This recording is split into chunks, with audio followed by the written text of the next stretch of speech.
Une bonne orientation permet de construire un projet scolaire en fonction de son expérience, de ses intérêts personnels et professionnels, de sa motivation, de ses qualités intellectuelles. Pour ce faire, il faut avoir recours à une source d'information fiable. Alors, dans ce premier numéro d'études supérieures en France, nous allons aborder le thème suivant. Problématique des sources d'information pour un choix d'orientation judicieux dans les études supérieures en Côte d'Ivoire et ailleurs. Je reçois donc sur ce plateau un homme très éminent, ponctueux dans la réflexion, M. Parfait Seri, directeur général d'une grande école, spécialiste des questions d'orientation, consultant en certification qualité académique. Bonjour, Monsieur Parfait. Bonjour, madame. Bienvenue sur notre plateau. Merci, madame. Merci beaucoup d'avoir accepté notre invitation. Je vous en prie. Avant de poursuivre, nous allons dire bonjour à nos chers téléspectateurs et les demander de rester scotchés sur leurs écrans. Alors, Monsieur Parfait Seri, avant de faire le tour de la question, avant de rentrer dans le vif même du sujet, nous voulons d'abord savoir quels sont les problèmes auxquels les étudiants sont généralement confrontés dans le choix des établissements après le bac. Alors, merci, madame. Effectivement, les étudiants et leurs parents sont confrontés à beaucoup de difficultés dans les choix des établissements après le bac ou même dans la suite de leurs études supérieures. Parce qu'ils n'ont pas d'idée précise sur les critères de choix ou les critères qui permettent d'évaluer les bons établissements ou les meilleurs établissements. Et aucune communication n'est faite exactement pour leur permettre de sélectionner les établissements. Donc, ils ne font que faire des choix sur la base des conseils qui leur sont donnés ici et là par des amis, des connaissances ou des frères ou des gens qui sont même souvent dans des écoles, même quand elles ne sont pas excellentes, mais qui préfèrent conseiller aux gens d'aller dans ces écoles. Donc la difficulté réside dans les sources d'information, là où il faut prendre la bonne source d'information pour pouvoir être sûr qu'on a fait le bon choix de son établissement ou de sa filière de formation. D'accord, merci beaucoup. Alors, la prochaine question, c'est pour éviter de tomber dans ce type d'erreur-là. Quelles sont les étapes que doivent suivre l'étudiant dans le choix de son futur établissement? Vous pensez que demander des informations à une personne qui est dans une école n'est pas la meilleure? Quelles sont les étapes à suivre? Non, je ne dirais pas que demander des informations à une personne dans une école n'est pas la meilleure. C'est une source d'information. Elle demeure comme une source d'information, mais qui ne peut pas être la seule source d'information qui permette à quelqu'un de faire le choix de son établissement. Aujourd'hui, dans nos pays, et même à travers le monde, vous avez des critères nationaux et des critères internationaux qui permettent aux postulants de savoir quelle est la meilleure école qui peut être choisie. La question de la certification qualité est arrivée à quitter le champ de l'instant d'entreprise. Au début, ça avait commencé par les entreprises industrielles, mais aujourd'hui, toutes les entreprises sont dans la question de certification, y compris les établissements d'enseignement. Donc, au niveau des autorités locales, il y a des critères d'évaluation, des critères qui permettent aux gens de classifier les établissements et de savoir le type d'établissement qu'on veut en fonction de nos objectifs.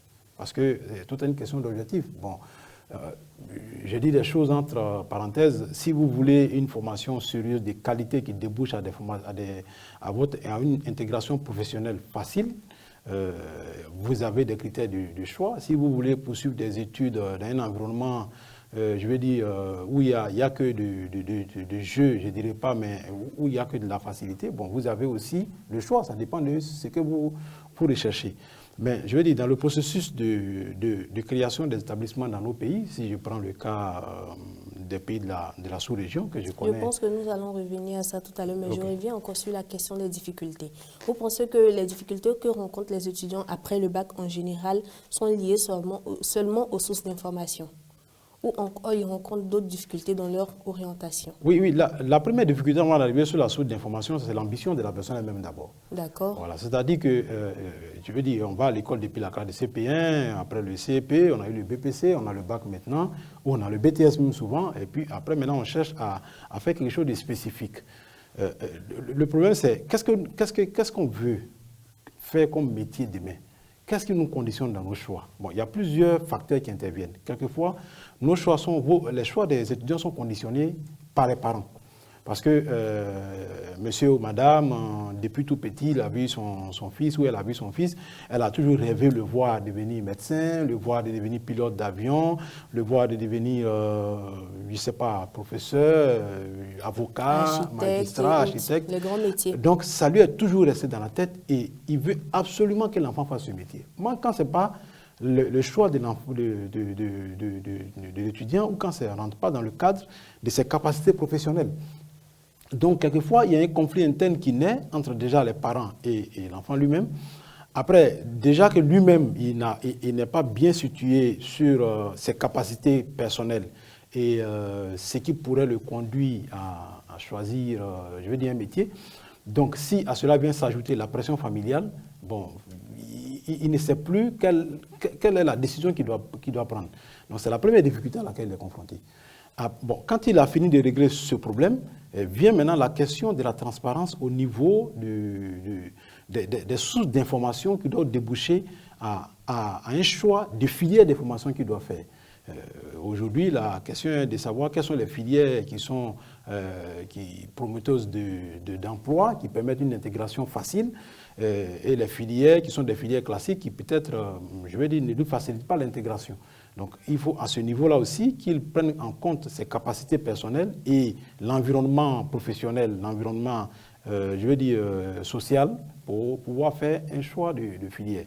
Ce deuxième problème réglé, vient ensuite une autre difficulté de transparence, qui est la question maintenant du choix des établissements en fonction des critères d'excellence qui peuvent être au niveau national comme au niveau international. Comment choisir son école?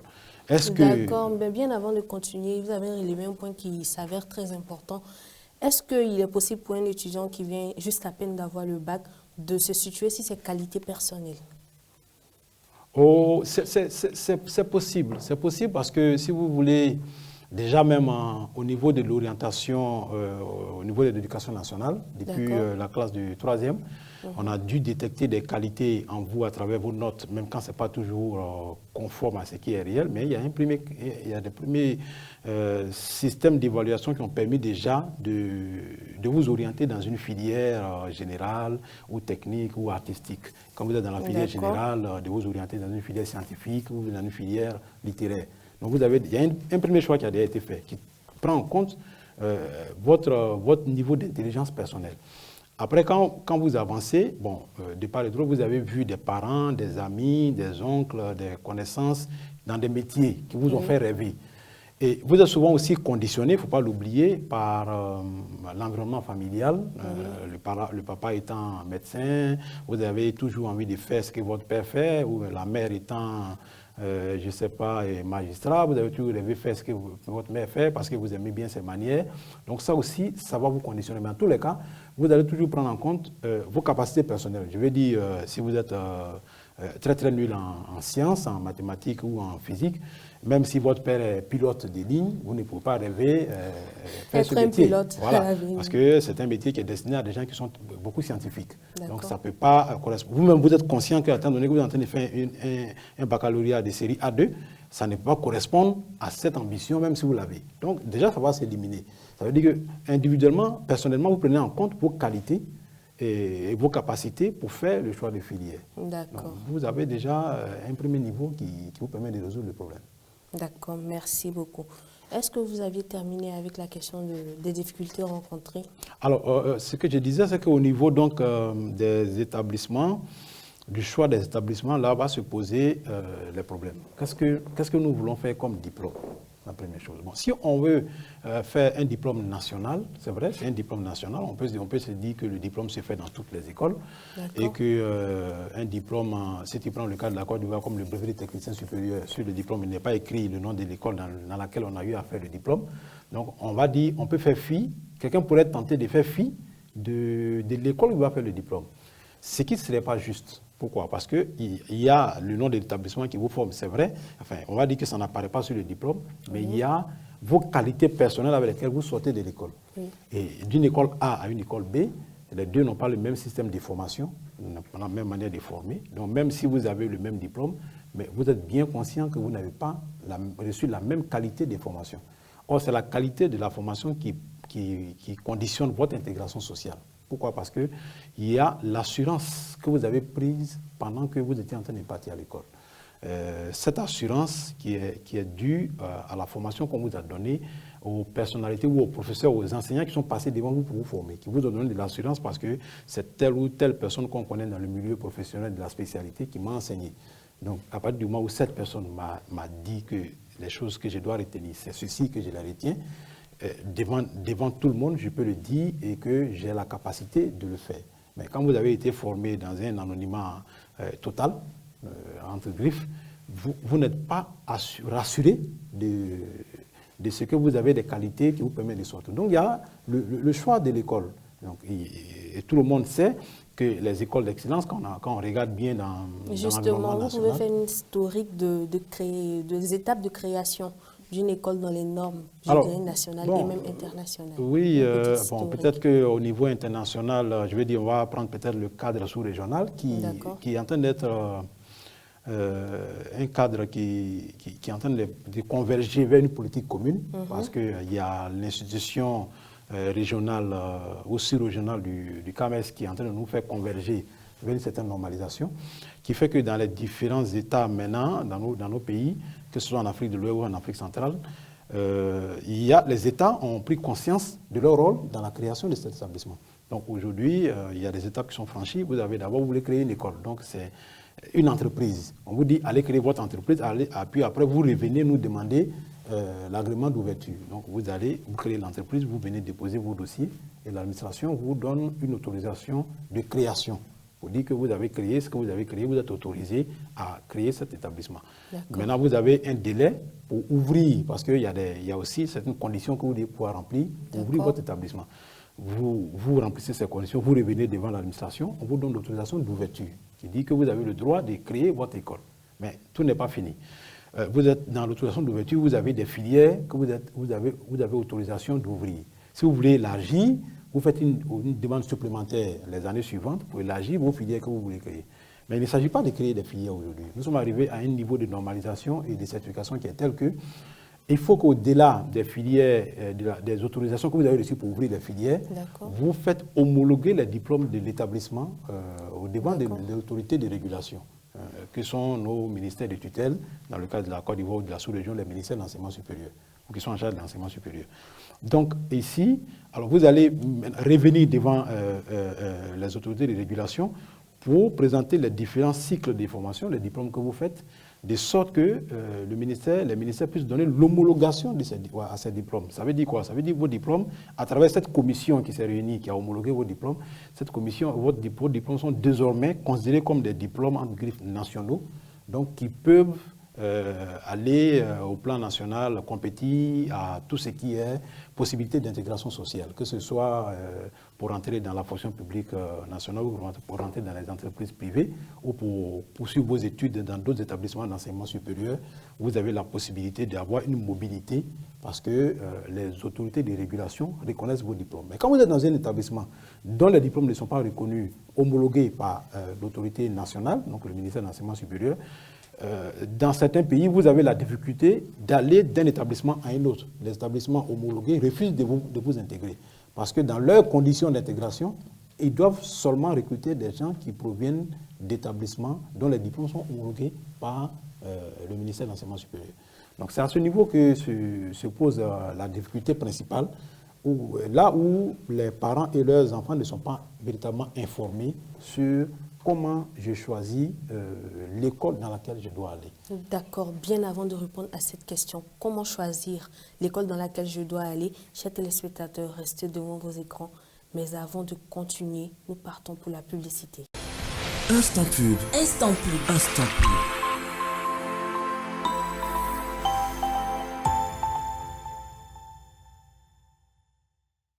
Rentrée académique 2018-2019. Parents, élèves, étudiants, travailleurs. HETech, c'est plus de 20 ans d'innovation, de succès et de formation de cadres compétents. Avec la compétence de nos diplômés reconnus par le monde professionnel. Une mobilité internationale garantie. Une possibilité de double diplomation Conakry-Abidjan. Une formation pratique avec des professionnels aguerris. Une bibliothèque numérique. Des salles climatisées. Pour la réalisation de vos ambitions académiques et professionnelles en DTS, BTS, licence professionnelle et master, rejoignez HETech Conakry à Lambani, Carrefour d'Addis, à 150 mètres derrière la station Shell. Infoline 666 91 99 99 626 63 44 60. HETech, la trajectoire de votre réussite, l'école de votre entreprise. Agitel Formation, cours pour travailleurs. Ismaël envisage une formation adaptée à sa fonction. Il a opté pour une licence professionnelle d'Agitel Formation. Héloïse, soucieuse de booster sa carrière professionnelle, a opté pour un master. Avec Agitel Formation, préparez des masters, licences professionnelles reconnus par l'État et le CAMES en finance, marketing, communication, logistique, ressources humaines et informatique. Les inscriptions ont débuté et se poursuivent au campus Agitel, 6 à la Riviera Palmeraie. Faites le choix de la meilleure formation pour vous aider à conquérir le monde du travail. Agitel Formation pour la mondialisation de votre formation. Instant pub. Instant pub. Instant pub.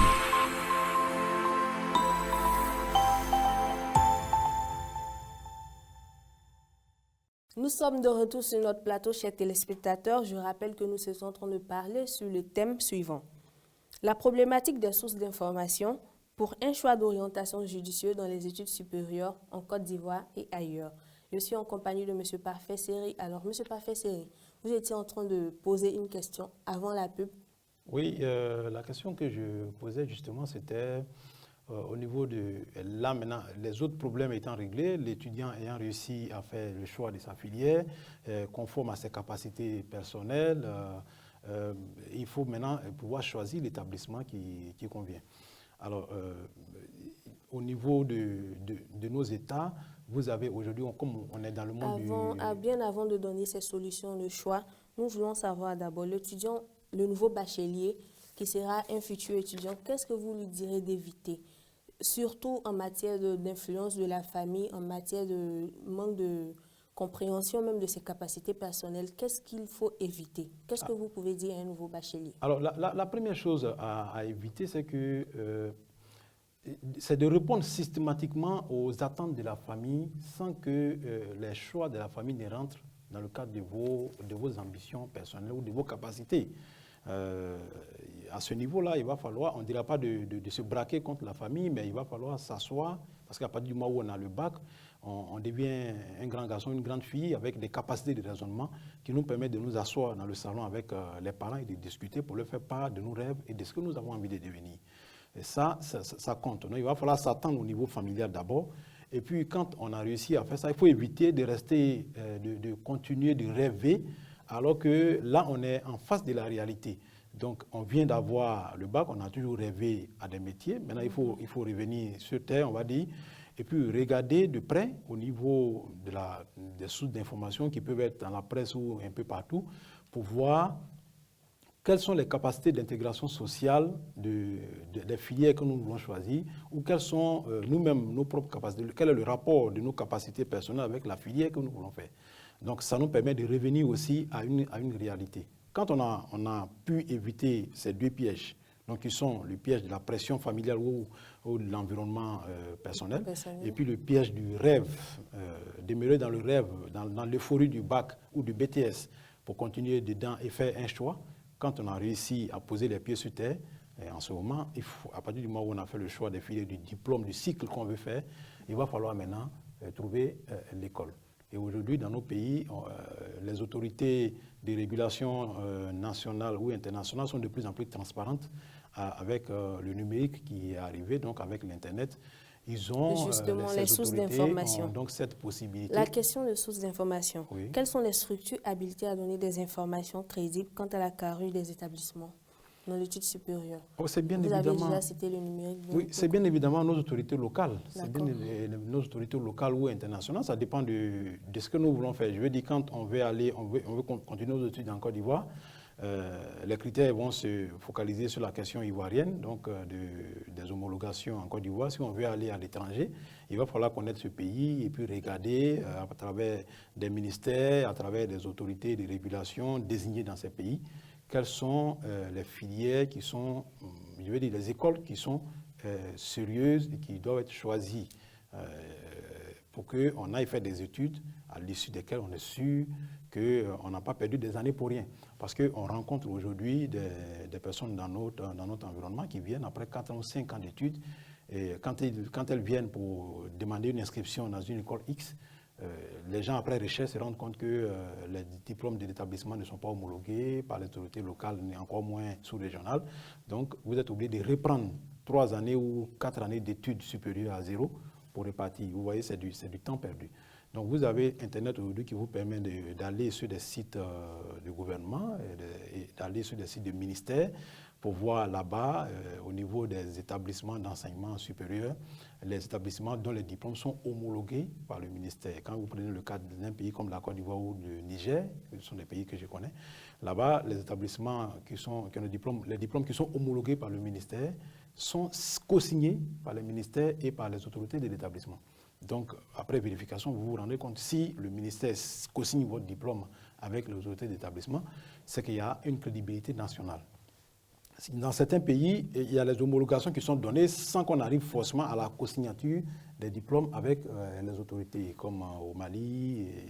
Parce qu'il faut préciser que ce choix d'établissement dans l'enseignement supérieur se fait et en Côte d'Ivoire et à l'extérieur. Bien sûr, bien sûr. Est-ce que ces critères, ces difficultés que nous avons citées sont valables pour ceux qui veulent aller étudier à l'extérieur? Partout dans le monde, ce sont les mêmes difficultés.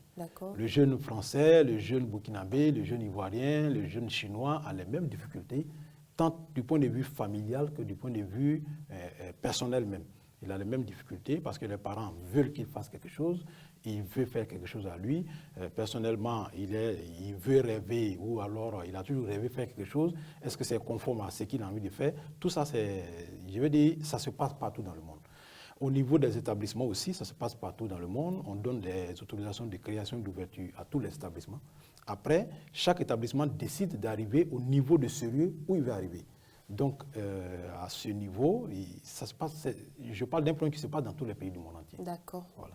Donc, ces sources d'informations sont également pour tous Ça vaut pour tous les pays. D'accord. Ça vaut pour tous les pays. Il est vrai que la différence va se tenir au niveau des degrés de certification ou de certification qualité. Je veux dire, en Côte d'Ivoire, une école peut décider de se contenter d'avoir la certification nationale et de se limiter là.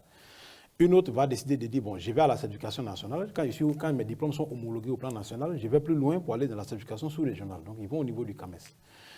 Une autre peut aller plus loin pour dire, bon, je dépasse l'étape du CAMES, je vais rester dans l'Afrique, je veux intégrer un réseau d'universités ou de grandes écoles africaines, je vais aller à l'AUF ou je vais aller au CRUFAO. Donc, ça dépend du niveau d'évolution qu'on veut atteindre. Après, vous pouvez décider de dire, bon, je dépasse le cap africain, je vais aller à un niveau international, je vais être membre de l'ACSB, je vais intégrer les certifications EQUIS de l'Union européenne ou les certifications AMBA qui sont des certifications anglo-saxons au niveau des MBA ou des masters. Donc, je vais aller à ce niveau.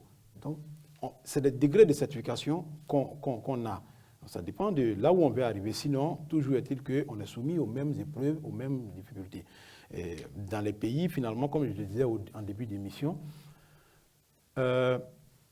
les critères de certification, les critères d'homologation sont en train d'être uniformisés finalement. Parce que comme il y a l'organisme, si vous prenez le cas de la sous-région, donc l'organisme qui est le CAMES, qui est en train de réguler, donc finalement tous les pays sont en train de récupérer les informations au niveau du CAMES pour en faire une information unique. On va arriver à un niveau donné où ce sera les mêmes choses qu'on va demander dans tous les pays. D'accord. Nous revenons donc à la question des sources d'information. Alors donc il faut aller sur Internet aujourd'hui ou alors se déplacer pour aller au ministère et demander, je vais faire une licence professionnelle en géographie tropicale, je vais rentrer dans une école quelconque. Quelles sont les écoles qui ont leur licence en géographie tropicale qui sont certifiées ou homologuées par l'État de Côte d'Ivoire? Vous trouverez des interlocuteurs au niveau du ministère qui vont vous répondre pour dire, bon, après recherche, dans notre base de données, voilà, il y a telle école située dans tel quartier de tel village qui sont des écoles qui ont leur licence, qui sont homologuées par l'État de Côte d'Ivoire dans cette spécialité.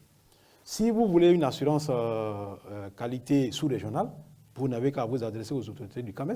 Et aujourd'hui, les gens sont disponibles, ils sont disposés à régler ce problème. Pourquoi? Parce qu'ils savent que s'ils ne deviennent pas interlocuteurs, ces organisations nationales ou sous-régionales, elles savent que si elles ne deviennent pas interlocuteurs des étudiants et de leurs parents, les critères qu'elles-mêmes imposent ne seront pas divulgués. Pour que les gens viennent vers le ministère pour faire homologuer leur diplôme ou viennent vers le CAMES pour homologuer leur diplôme, il faut que le CAMES même ou le ministère même soit transparent dans ces informations. Donc ça, les autorités sont conscientes de ça aujourd'hui. Si vous allez dans le ministère de votre pays, les gens vont vous répondre qu'il y a telle école, il y a telle école. En ce moment, vous saurez. À moins que ce soit une nouvelle école qui vient d'être créée, ça aussi il faut le préciser pour ne pas pénaliser, je veux dire, des nouvelles écoles. Parce que si l'école est nouvellement créée, on va lui donner un temps pour qu'elle forme et que les diplômés formés soient présentés au niveau du ministère, au niveau de la sous-région, pour que les homologations soient faites. Mais étant donné qu'il y a une certaine rétroactivité, donc c'est les diplômés qui sont sortis, dont les diplômes ont fait l'objet d'évaluation, seront pris en compte donc, dans ces certifications ou dans ces homologations. D'accord. Les jeunes étant beaucoup plus portés sur Internet, est-ce que vous, étant dans le domaine, vous conseillez de s'informer sur Internet? Ces informations sont-elles fiables? Oui, ça dépend de la source d'information qu'on prend sur Internet. D'accord. C'est là qu'il y a les problèmes souvent des jeunes. Bon, si vous allez sur je ne vais pas faire de publicité pour citer des sites, mais je vais dire, si vous allez sur des sites où tout le monde peut se permettre de publier, parce que c'est ça, tout le monde peut se permettre de publier sur des sites. Si vous allez là pour chercher de l'information, mais l'information que vous aurez, elle ne sera pas fiable à 100%. Puisque monsieur tout le monde s'est permis d'y aller, donc moi qui ne suis pas certifié, je peux aller dire, je peux aller me prévaloir d'être certifié. Donc votre information n'est pas, la source d'information n'est pas fiable. Mais si vous cherchez le site internet du ministère en charge de l'enseignement supérieur dans le pays, pour vous informer, comme aujourd'hui, dans tous les pays, tout le monde a pris conscience de ce que les gens ne se fatiguent plus à se déplacer, préfèrent rester là, se connecter et prendre l'information sur Internet. Donc, dans la plupart de ces pays, que ce soit en Afrique ou en Europe, ou partout en Occident, les gens donc, déposent des informations sur leur site. Donc, sur le site des ministères en charge de l'enseignement supérieur, vous aurez l'information qui vous dit que telle école, voici les diplômes qui sont homologués par l'État, telle autre école, voici les diplômes qui sont homologués par l'État. Telle école vient d'être créée en 2019. Évidemment, si elle vient d'être créée en 2019 ou en 2018, elle n'a pas de titres qui sont homologués, bien évidemment. Donc, vous pouvez prendre en compte d'autres facteurs qui sont peut-être le sérieux des administrateurs des établissements et autres pour pouvoir faire le choix. Les personnages d'établissement, les cadres d'entreprise, est-ce qu'eux peuvent constituer des personnes ressources pour s'informer? Oui, les cadres d'entreprise peuvent être utilisés. Les cadres d'entreprise qui sont imprégnés du milieu de l'enseignement. Parce qu'aujourd'hui, et même prennent conscience de plus en plus, nous qui sommes dans les établissements, on reçoit de plus en plus de demandes de confirmation de diplômes parce que les gens présentent de plus en plus des faux diplômes.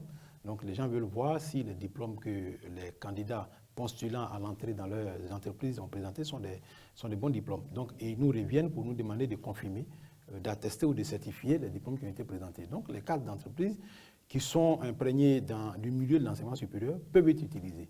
La plupart du temps, aujourd'hui, les directeurs des ressources humaines commencent à faire de plus en plus attention à ça. Même les directeurs généraux font de plus en plus attention. Mais enfin, ce n'est pas absolument tous les techniciens qui sont informés de ce qui se passe au niveau de l'évolution de l'enseignement supérieur.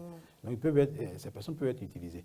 Mais attention au personnel de l'établissement quand même. Je ne fais pas prévaloir la mauvaise foi des gens, mais vous ne me demandez pas de dire que l'établissement supérieur dans lequel je travaille n'est pas crédible. Vous n'allez pas venir me demander pour que je vous dise que l'établissement n'est pas crédible.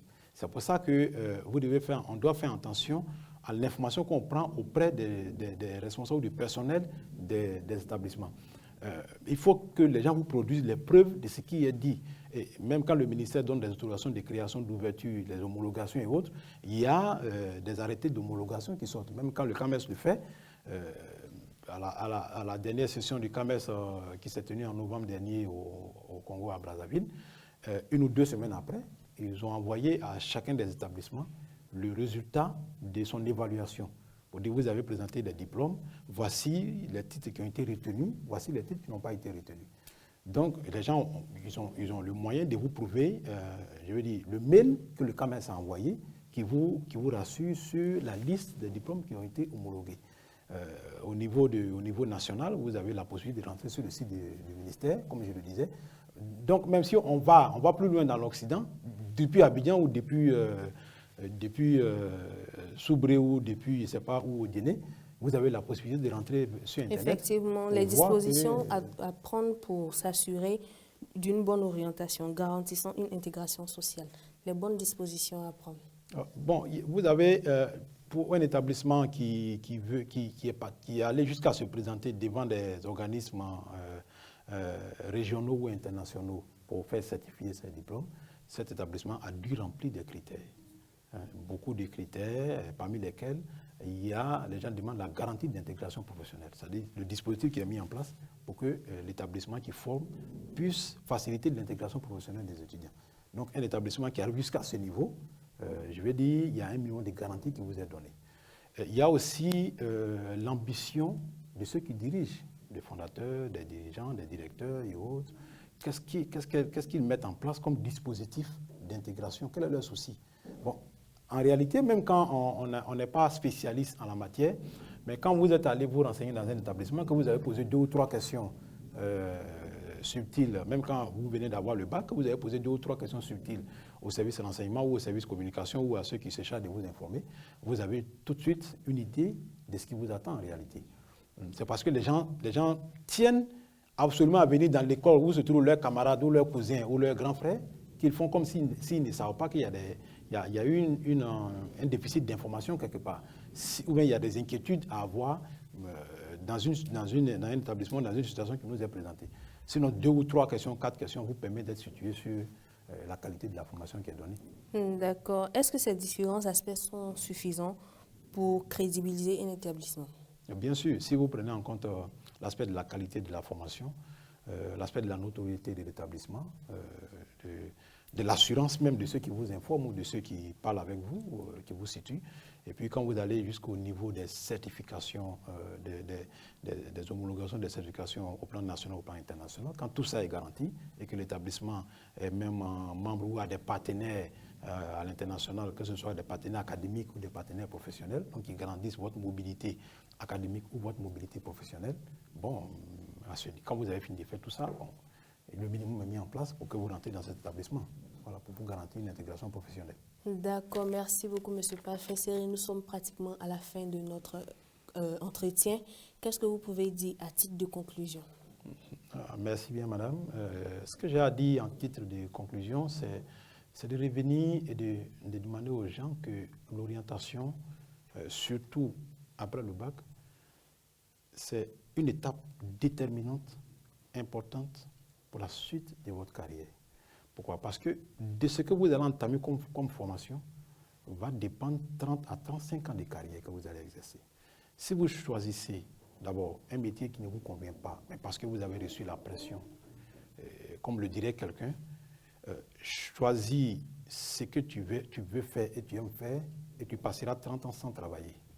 Mais choisis ce que tu n'aimes pas faire et tu passeras 30 ans à travailler. Qu'est-ce que ça signifie? Ça veut dire que tu vas passer à supporter quelque chose que tu n'aimes pas pendant 30 ans. Or, si c'est une passion pour toi, le métier que tu as choisi et que tu le fais, et que tu as été bien formé dans l'établissement parce que tu as dû vérifier tous les critères auxquels doit répondre un établissement pour te garantir une intégration ou bien une mobilité professionnelle et académique, quand tu as pu vérifier tout ça, mais tu fais 30 ans de carrière sans sentir le poids du travail que tu fais. Voilà, donc c'est ce que je peux dire aux gens. Je voudrais vous dire merci de nous donner l'occasion de partager ça avec ces jeunes et leurs parents qui sont dans cette inquiétude et qui, heureusement, n'ont pas toujours cette lucarne à travers laquelle on peut leur parler pour leur donner les différentes sources d'informations à partir desquelles ils peuvent choisir leur établissement, soit au plan national, soit au plan international, s'ils veulent aller continuer leurs études. Le merci à vous. Merci beaucoup d'avoir accepté notre invitation. Ce fut un très grand plaisir de partager ce plateau avec vous. Alors, mesdames et messieurs, chers téléspectateurs, nous sommes à la fin de ce numéro de cette émission. Merci de continuer à nous suivre via notre application qui est disponible sur Play Store, App Store, 2EF TV et vous pouvez également nous suivre sur notre page Facebook. Merci beaucoup, à très bientôt pour un prochain numéro.